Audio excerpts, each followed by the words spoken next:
বন্ধুরা আমি দেখো আলু কলা দিয়ে সবজি দিয়ে রান্না করব ইলিশ মাছ। এর আগে আমি সর্ষে ইলিশ খেয়েছি, আজকে আর সর্ষে ইলিশ করবো না। আমি রান্না করছি সর্ষে ইলিশ, আজকে আমি রান্না করছি এই কলা আলু দিয়ে ইলিশ মাছ। আলু কলাটা ভেজে নিয়েছি আর এখানে 2 পিস ভাজা রেখেছি গরম ভাতে খাওয়ার জন্য। তেল গরম হয়ে গেছে, ইলিশ মাছের তেলটা দিয়ে দিয়েছি আর দিয়ে দিয়েছি কালো জিরে। এইবার দিয়ে দেবো মশলা। মশলাটা একটু কষিয়ে নেব। কি মশলা দিয়েছি? আদা জিরে বাটা, টমেটো পেস্ট আর 2টো কাঁচা লঙ্কা।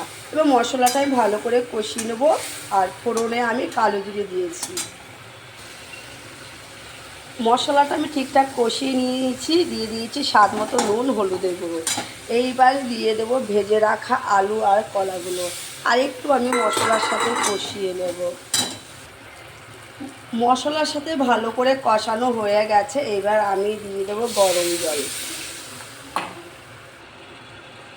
ঝোলটা ভালোভাবে ফুটে গেছে, এইবার আমি দিয়ে দেবো ভেজে রাখা মাছগুলো। এই যে মাছগুলো দিয়ে দেবো, মাছের মাথাগুলো দেব না। এবার আমি নাড়াচাড়া দিয়ে হতে দেবো ঠিকঠাক। হয়ে গেছে দেখো, এবার আমি নামিয়ে নেব। কেমন হয়েছে বন্ধুরা সবাই একটু প্লিজ কমেন্ট করে জানিও, ভালো লাগলে শেয়ার করো।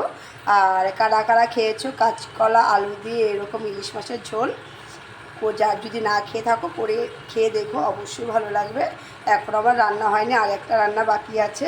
যাই হোক, টাটা।